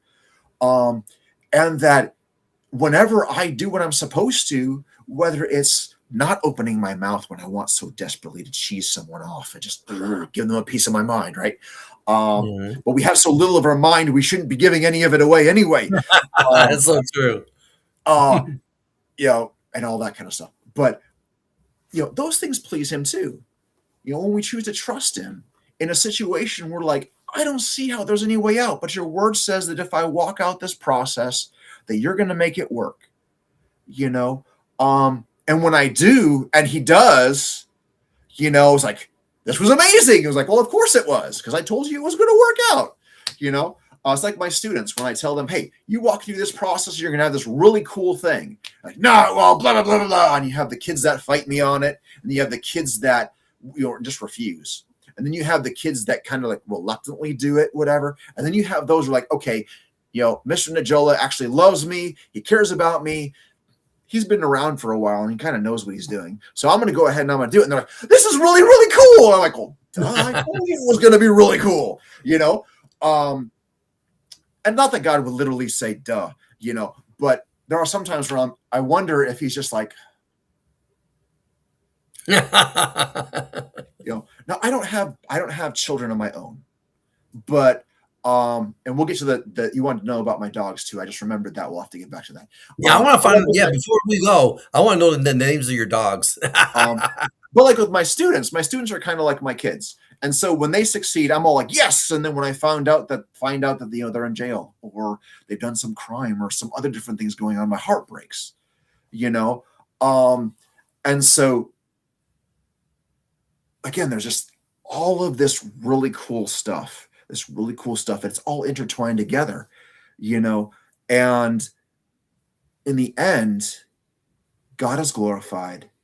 His goodness is made manifest. And that's what matters more than anything else. Honestly, I'll tell you this. If I ever become the super, quote unquote, world famous author, a New York Times bestseller and Hugo and Nebula Award winner and Selah and Christie and whatever other awards and, everybody, oh, it's Terrence. I really don't care. Would that be cool? Yes, it'd be really cool. In fact, when I was a kid, it was like, I would love to be on the New York Times bestseller list, even if it's at the very bottom. At least I'm on the list, But for me, I would much rather that God be glorified, that when I stand before Jesus, he'll smile and say, well done. I'm proud of you. Good job. I would much rather have that and people be drawn to God than any other accolades. Because when I'm long dead, if that happens, if Jesus doesn't come back and that kind of thing first, and I'm in the ground, who cares? Because it's all left behind anyway. It's not like I can take all my awards and whatever money and fame with me. None of that matters in heaven, because God uses gold and jewels as building materials. He's like, it doesn't even matter to me, he can speak stuff into existence just with his word. So it's not like he needs any of this stuff. He doesn't even, need me. He chose me to be his son. He chose me to be a part of his mission on this earth. And I'm very deeply honored because I don't deserve any of it. Because you get me in, I joke about this, but it is really true. I say it jokingly. It's like everybody around me gets me in very short doses. My students get me a few hours a day. My wife, she's stuck with me longer because she's married to me, but still she gets her break because she goes off to work and things like that too. Me, I'm stuck with myself 24/7. I don't get a break from me. And sometimes I wish I could, I don't know if anyone else out there is like, man, I still wish I could get a vacation from myself. And there's someone like, dude, Terrence, what are you doing? Stop it. You're being dumb right now. Stop. I don't know if anyone else out there, maybe it's just me. I don't know if anyone can relate to that. Of the rest of you perfect people out there, maybe I'm just the only Don't you wish that? As we wind down our interview, what a great time! What a great interview! But we're not letting you go anytime soon, by the way. So, in this portion of our interview, other than what we discussed, is there anything else you'd like to share with our audience who are watching now that we'll be watching later? What's on your mind? All right, so my dogs. We'll go ahead and we'll talk about my dogs. So my wife and I do a lot of stuff with our local shelter. We foster animals. We worked with a lot of different dogs, especially those who have been traumatized by people. And so they'll come to the shelter and then we'll foster them. And a lot of them are really terrified, really scared, very, very rough story. And so we'll just love on them. And we'll love on them and stuff like that. And so it's really cool to see God bring about a healing process to where their actual personalities start to come out. We work a lot with pits because pits are amazing dogs. There's all the really, fake news and all the other stuff. It's like, oh, pits are so horrible. Don't eat your face up, blah, blah, blah. It's like, no, actually they are, I would say, my opinion, in all the different dogs I've worked with, and not a massive amount, but a lot, Pits are the sweetest dogs you'll ever find. They are so gentle and have such a sweet, tender heart. But when they've been broken by evil people, that's when you'll get a lot of the other stuff, the aggression and things of that sort. Um, and then people just not understanding different mannerisms and things. But um, we have 3 dogs currently right now, and they're all foster fails. So they came to us. We were fostering them. 2 of them were actually supposed to go off on transport further north to like the northeastern states and stuff like that. And we're like, nope, we're going to keep them. And so there's Sonic, who is this Brendel. I'm not sure what he is. Like, he might have a little bit of pit in him, maybe some German Shepherd, not sure, but he's like one of the most gentle dogs in the world. And then we have Tig, who's a really short dog, short, medium-sized dog. He's like black and brown and white. And I'm not sure what he is. He's got some terrier something or other in him. In fact, I'm using him as the mascot for a science fiction trilogy that I'm working on. And he actually has some really cool abilities because of nanites and stuff in the dog and everything. And then there's Davy. And Davy is our newest acquisition. He came to us for fostering utterly terrified. He's one of those that people really did him bad. And we fostered him for a few months. And what was great, though, is in the midst of our loving on him, he really bonded with our 2. And so they're like the 3 Musketeers. Like, they have such a really cool, they become a pack. And so like they're always together and things like that, and so if one of them's in the room or goes into a different room, a lot of times they'll follow and all together, and they'll take over our bed at night, and so I'm like all pretzel because I have a dog, a dog over there. And my wife Shauna too, she woke up recently and she was all like, I was pretzelfied because I had Davy here and Sonic was there, and then there was Tig and everything else like that. And but really, really sweet dogs, really, really cool. And as time goes on, they've unlearned a lot of different things. Certain things they still kind of have, that learned behavior because of experiences. But very, very, very cool dogs. Oh, that's awesome. And so, are you ready to play? We call it fast fire. Oh no. Okay. Get ready. This is going to be fun. I promise you're going to like it. All right. All right. So I'm going to give you a choice, and of you have to pick one or the other. Okay. Just like would you rather type of thing. Mm-hmm. Uh-oh. You ready? Okay, go ahead. This first one is so you. Fire or lightning?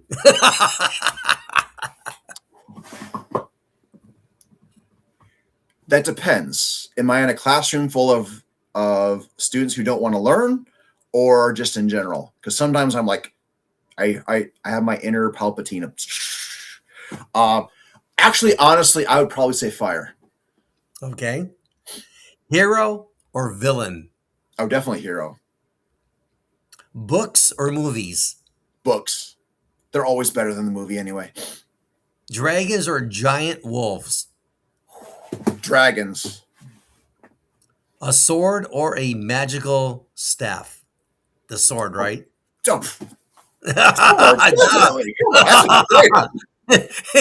like, duh, I just showed you the sword live on the air. Exactly. All right. Travel through a time or travel to another world?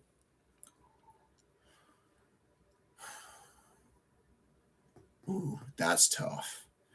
That is really tough. I think travel to another world. Okay. Super strength or the ability to fly? Oh, fly. Most definitely. Okay. Would you rather face one enormous dragon or 100 angry goblins? Goblins.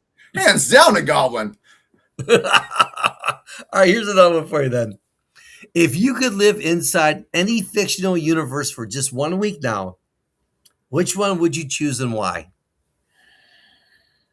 Not counting the one that I just created, or any of the ones I've created, right? We're talking about Anyone you other. want to go with? Okay. Oh man, any fictional universe.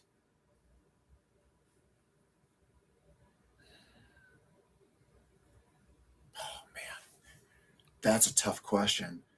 Oh, with all the ones I've read and seen, and the ones I've created,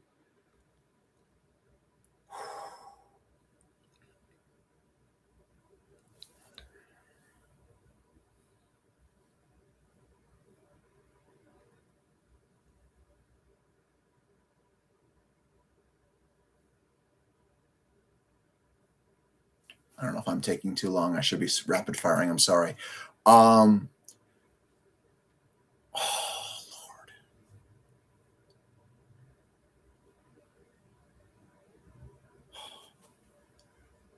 this is I love really it. tough. This is like you can see the smoke pouring out of my ears. You hear the grinding of the gears. Like, man, this guy's blowing a gasket. Oh, you actually made me speechless, and that's hard to do. Uh,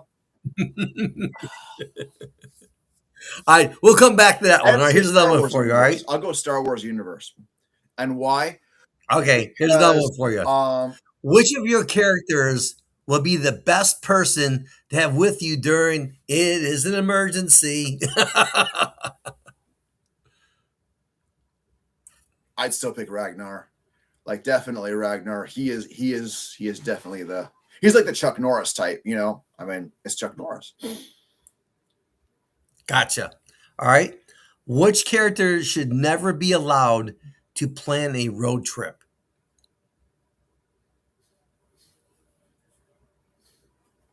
Which character should never be allowed to plan a road trip?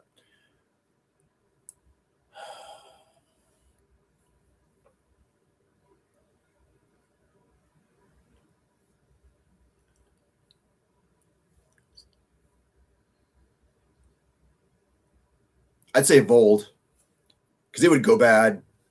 It would just be so bad. Wait till the next one. All right, you're gonna love this next question. I swear you're gonna love this one. All right, so if you were transported into Eris today, how long would you survive?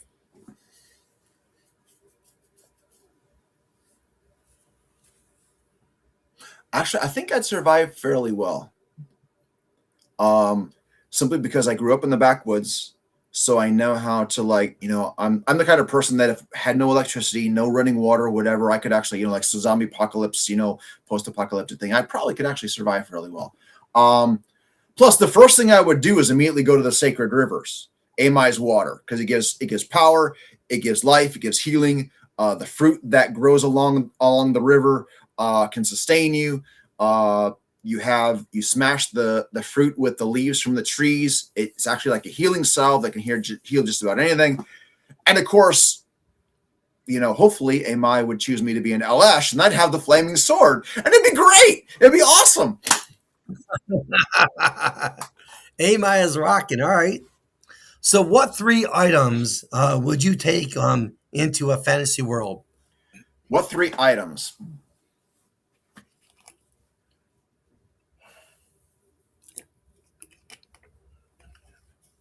Definitely a sword. That would be one of them, because you have to have some way to defend yourself. Um, then I would say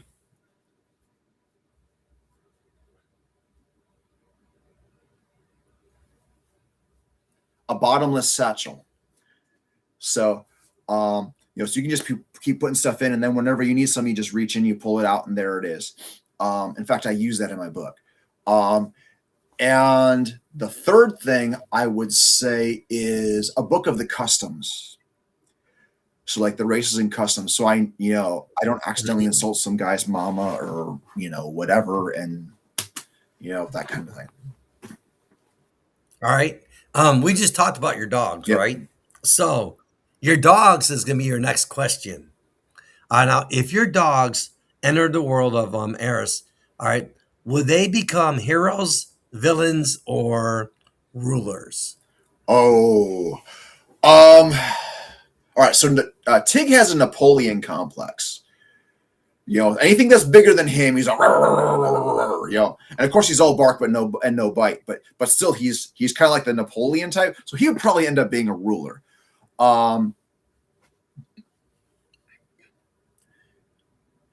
Davy is such a sweet, gentle soul. I think he'd probably end up being a hero. I don't think Sonic would become a villain.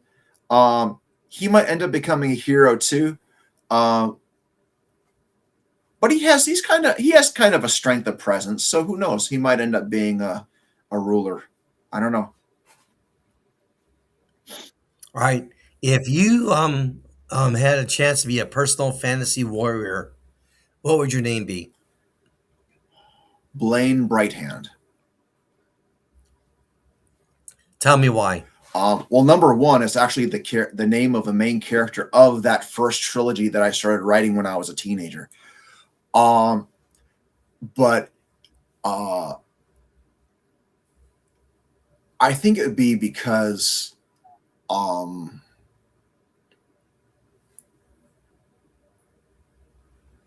it speaks to being a conduit of power, but not darkness, but light. And so, like, whatever I touch, wherever I go, bringing that light, you know. Cool. All right. What magical power would you most like to have?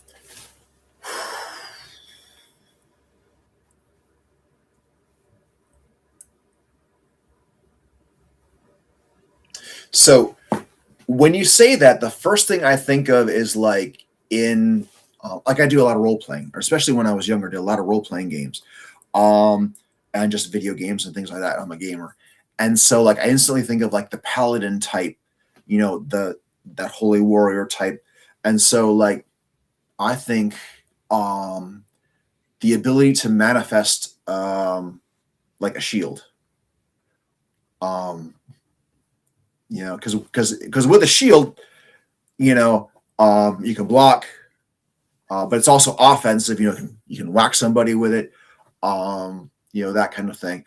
But then again, the ability to manifest a flaming sword, because flaming sword through the head usually tends to put a crimp in their day and game over charge.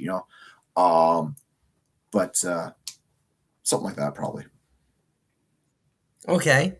So, if you had an opportunity to have dinner with any famous author, living or deceased, who would that be?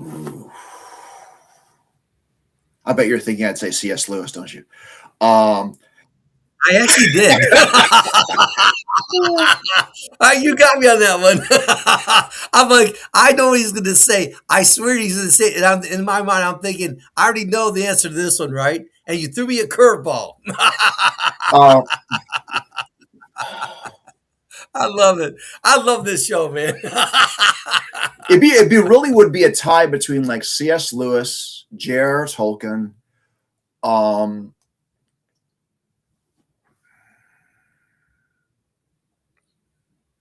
there's some other famous authors that I've actually had a chance to like interact with and stuff, which have been really cool. When that door opens for me, especially when you go to writers' conferences, you get to meet all these really well-established authors and connect through social media, and that's been really neat. But there's another famous author, Chuck Black, actually. He's really cool. I'm on his launch team. So as he puts books out and audiobooks and things like that, I've been able to promote. In fact, the audiobook for his book Journey just came out today. In the Starlore Legacy, really, really cool, epic storyline. But yeah, probably one of those guys.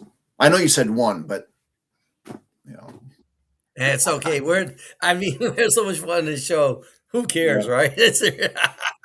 Here's another one for you then. All right. What is the strangest place or situation that you encountered when you were trying to put together a story?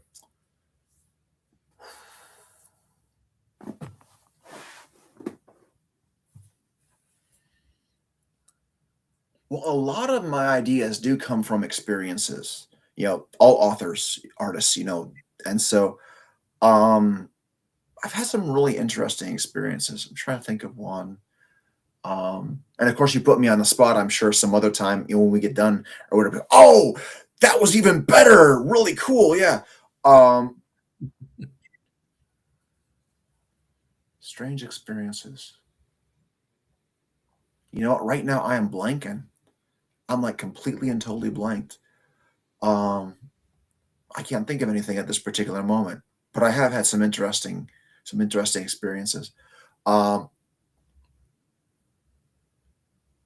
I've had a chance to go to other countries, um, missions trips, or just I studied abroad at the University of Aberdeen in Scotland as part of my undergraduate studies. Um, and so that was really cool. That was really cool because I could like visit castles and different things like that. I walked Hadrian's Wall, um, with some English friends of mine on a New Year's Day. All sorts of really cool, really neat stuff. And I got a lot of That's really great ideas from that. Um, in fact, I took the train to a small fishing town and then walked up these bluffs and like cliffs and stuff to Dunnottar Castle, which is really famous because William Wallace actually used it.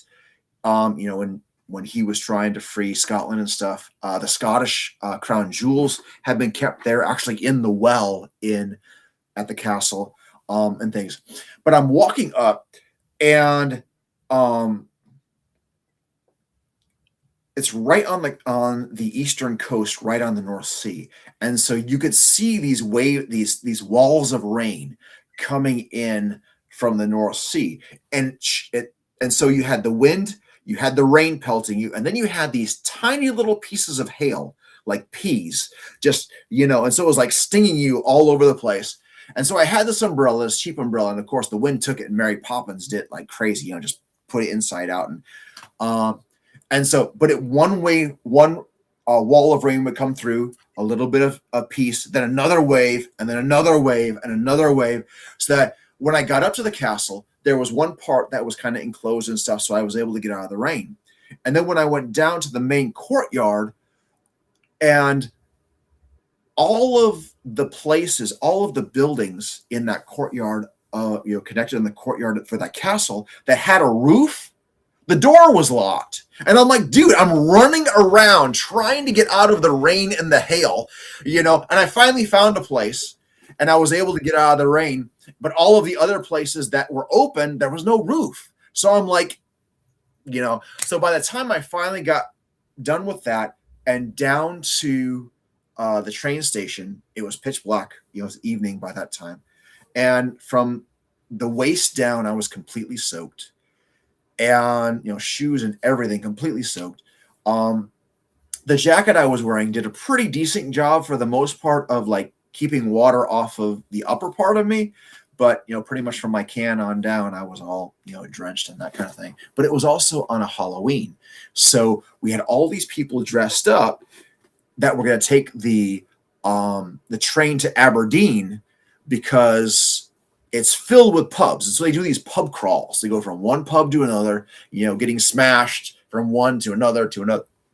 And so like there was one dude who was dressed up like, I think it was like a Lego man or something. So literally had like this cardboard boxy type, and he's just kind of, doing this thing and had the round head and everything. And I'm like, more power to you, dude, but that was one of the interesting ones. I had a chance to walk from Inverness, the city of Inverness in northern Scotland, out to Loch Ness. So I actually walked it. I didn't go too far along because Loch Ness is actually really giant, really huge. But I didn't get out to like the actual castle and things like that. That was further, miles and miles down the road.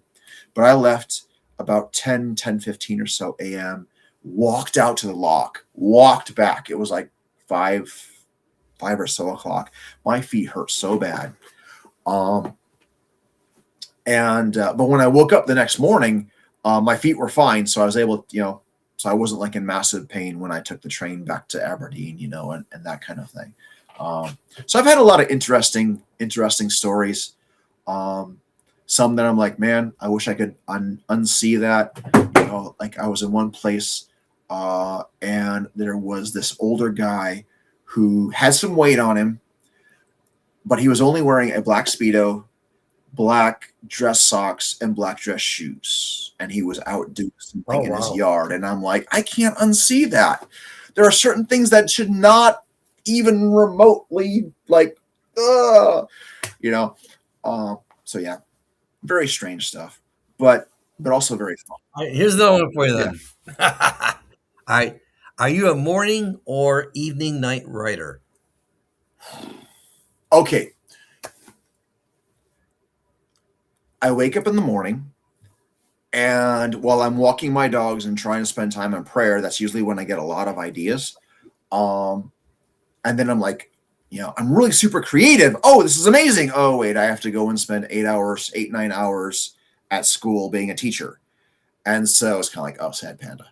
Um, and so sometimes, like during the day, I'll write, I'll dictate into my phone, on like a Microsoft Doc or whatever, Word doc. Um, but then I've had times where at night, like or later in the night when we're taking the dogs out for their final potty run, and all of a sudden this creativity will hit me, and I'll just start dictating and I'll writing, and then we'll get through with the walk, and then I'll either be like sitting in a recliner or at the desk, or I'm just like laying on the floor in front of my desk because there's a desk lamp shining in my living room, and I just lay there and I'm writing and I'm writing. And I look at the clock. It's like, oh, it's midnight. I should probably go to bed. I'm writing. I'm writing. I'm writing. Oh, it's 1 o'clock. I should probably go to bed. Writing, writing. It's 2 o'clock. I really need to get to bed.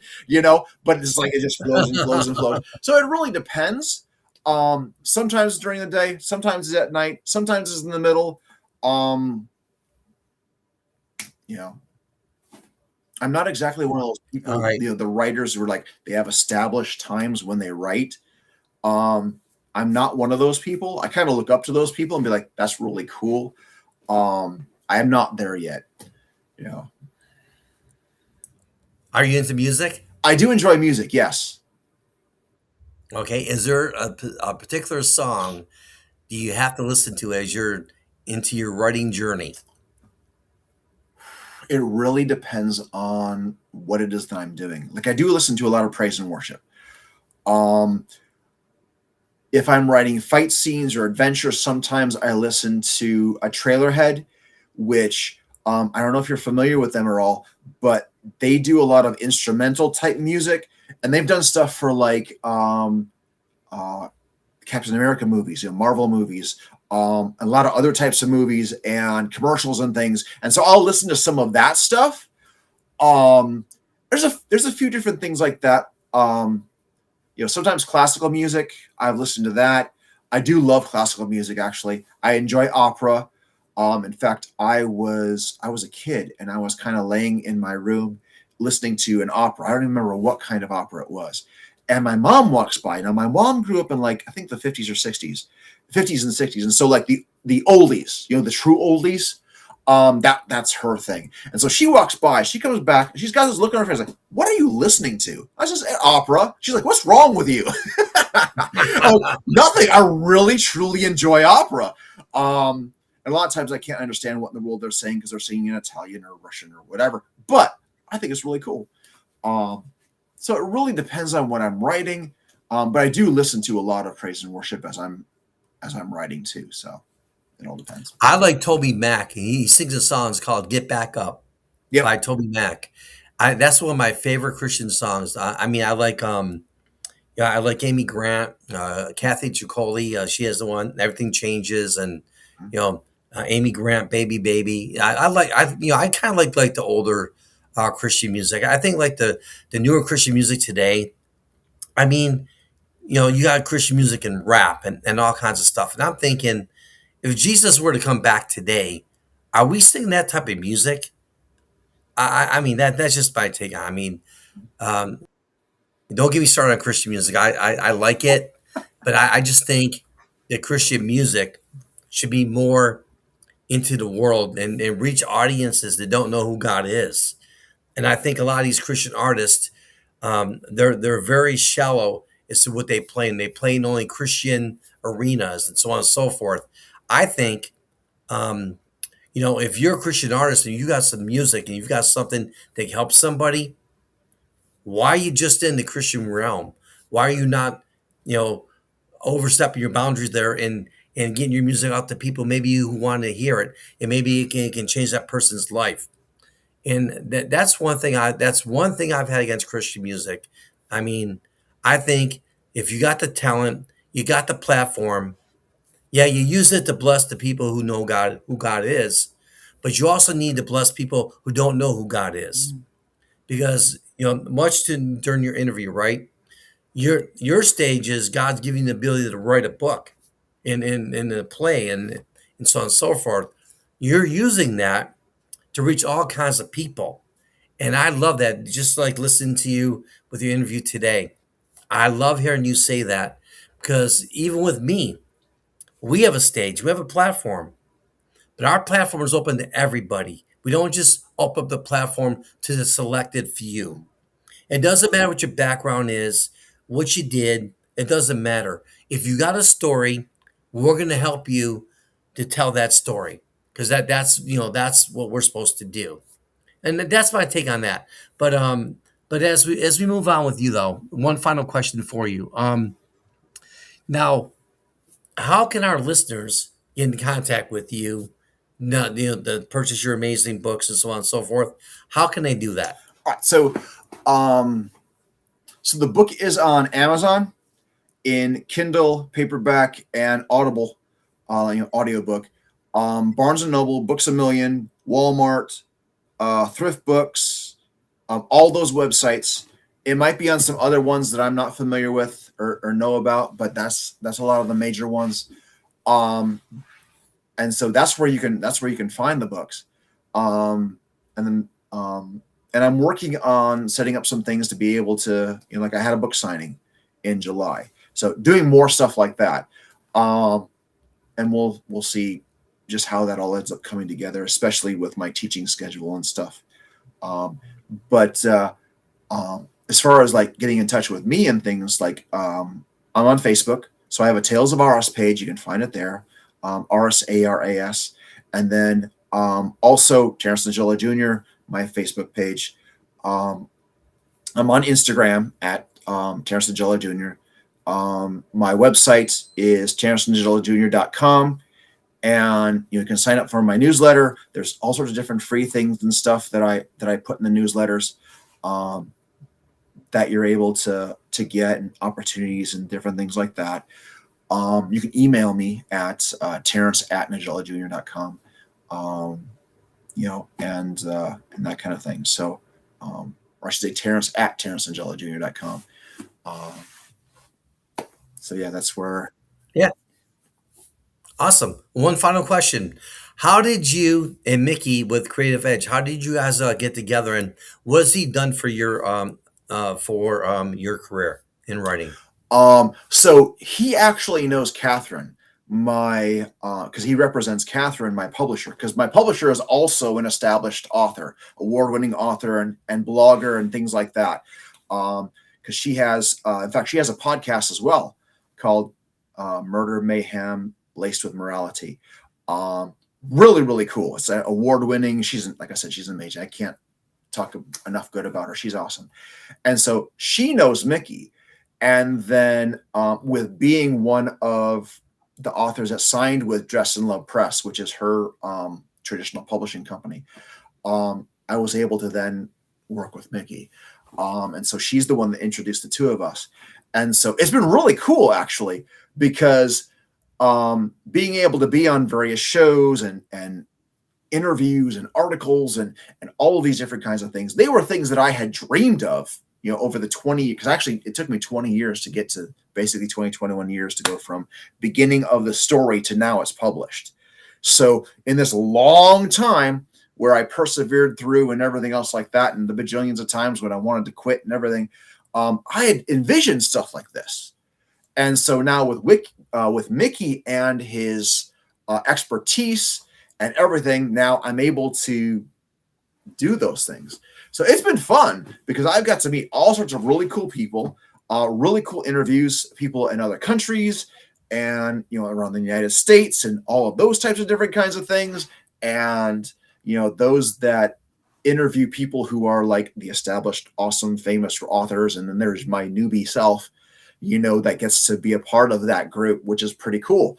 So it's been really cool. Mickey is awesome. He's actually really good people. I enjoy working with him a lot. And I'm not just saying that, but yeah, he's really. Mhm. I know we talked about a lot of different things today, and it was truly was a pleasure to have you on the show. I love what we do, and the opportunity to meet people that maybe we have never have had the opportunity to meet. And so, thank you for all your time. You're an amazing person, and God's blessing you in so many different ways, and blessings to you and your family. Now, what is one thing though, as we wind down here, what is one memory that you hope the people are watching now will be watching later? What is one memory that you hope they take away from this interview?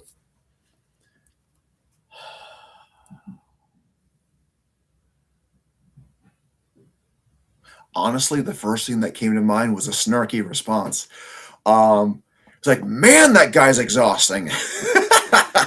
He's all over the place, and man, that's kind of like my teacher self too. Like being a teacher, you have to be like all energy and everything, and which is why Mhm. when I sit down and I'm still like, even when I sit down to write, people ask me all the time, "What's your writing, your writing thing, technique, and what do you do?" So, well, honestly, I sit down, I start writing, and then and I wake up and I start writing some more. you know, I fall asleep.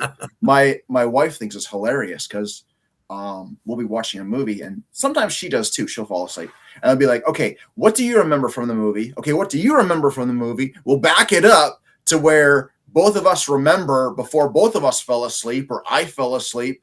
And yeah, so I mean, I'm pretty high energy, um, but I think just if those watching could really remember that no matter what they're going through, no matter what their story is, the past doesn't have to determine the future, because God is a God of the present and of the future.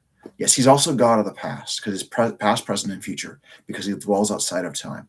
And he's just as much God in the past as he is now and then in the future. But God can take whatever is in our life, the things that we've happened, what's happened to us, things that we've done, all of those things. He can take that. He can take the mess, and he can make something far greater than anything we could ever imagine. And when we Amen to look that. back on it, we're gonna be like, this had to have been God, because there's no way that any human being could have taken what's happened and everything. That's why Paul writes at the end of his prayer in Ephesians chapter 3, where he says, "To him who was able to do exceedingly abundantly above all that we ask or think, according to his power at work in us, to him be the glory and the honor forever. Amen." You know, God's capable of so much more. And we put him in a little box. And we say, oh, only on certain occasions, on holidays, and maybe when I'm not, when something bad's happened to me, or on a Sunday, and when someone's pestered me to go to church, or I'm punching my religious time card, I'm gonna take him out of his box. And that doesn't work that way. He's so greater than the box. But Oh, I hope that, and my prayer is that, as I've shared some of my story and all my craziness in the midst of all the jokes and everything else, that there might be something relatable. They can be like, hey, if God did that to him with him, he can do that with me. Because God's not a respecter of persons. Because the Bible even says that if there's any kind of respect of person where you treat someone better than another because of their past or their social status or whatever, then sin lies at the door. And we know that God there's no way that there can be any sin in him whatsoever, because he's perfect, he's sinless. So there's no evil in him. Um, and so God loves you, man. Lady, God loves you. And he wants the best for you. And no matter what others have done to you, no matter what you've done to yourself and to others, he still loves you. And if you come to him, if you run to him, then he'll accept you. He's not waiting for you to be perfect. He's not waiting for you to clean up your life. go with your mess, because it's not in any way, shape, or form news to him. He's not surprised. He already knew you were a mess or have a mess or whatever the case may be. Because I know I'm messy, and I'm pretty sure I'm not the only one human being in this world that's messy, And there are sometimes when I run away from him, when I run to him, and it's like, wait a minute, this doesn't surprise me, Terrence. I knew you did blah blah blah, you know. Um, but and then when we do ask him for forgiveness, he forgets it. He chooses. Amen to that, brother. I know there are times when I Amen. go to God and I ask for forgiveness for something that I already asked for forgiveness, and this thought rises up in me immediately, and I know it's God. I don't even know what you're talking about. If you did something, I forgot about it because I don't even know what you're talking about. If you ask for forgiveness, I don't even remember it. How an infinite being can choose to forget something and literally cannot remember it anymore. That boggles my mind because I can remember the stupid things I did back when I was a little kid, you know. And I have to remember that hey, the past is in the past and all that kind of stuff. But God is cool. God is way beyond cool. It's awesome Amen and to He's that, good. brother.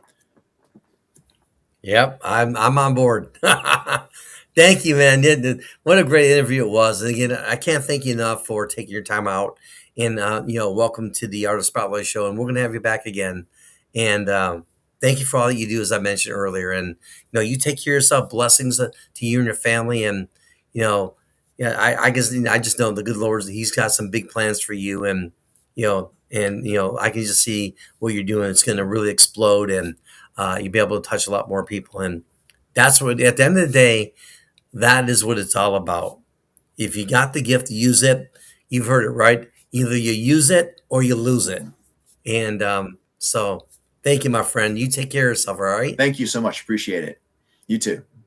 All right. That was Terrence, and what an amazing interview we had with him. Again, thank you so much for watching the Artist Spotlight Show. Make sure you join us tomorrow. We got back-to-back interviews, and it's going to be crazy fun, and you don't want to miss it. It's the Artist Spotlight Show. You can watch us live on LinkedIn, Facebook. Also, go to our YouTube channel. It's Music Dreams USA Radio Official. Go there, subscribe, and you can check out all of the episodes, not just today's, but our previous episodes as well. Just go to the YouTube channel, you can check it out. And if you're an upcoming aspiring artist, want to get your name out there, do you have a story? info.musicdreamsusa@gmail.com. It's your friend Russell K. wishing you and yours a very pleasant good evening. Again, our show was being brought to you by Music Dreams USA Radio Worldwide. We play everything for everyone. Biker Bay Barber and Company, Table and Mike Productions, and the Eagle Street Corporation up in Asheville, North Carolina. And again, OTW Hauling. You have a big job, you need some help, make sure you call those guys. Those guys are absolutely amazing. They go over and above the call of duty to help you. OTW Hauling. Go to Facebook and look under OTW Hauling. Give them a call. Let them know you heard the advertisement right here on the Artist Spotlight Show. Until the next time, it's your friend Russell K. wishing you and yours a very pleasant good evening.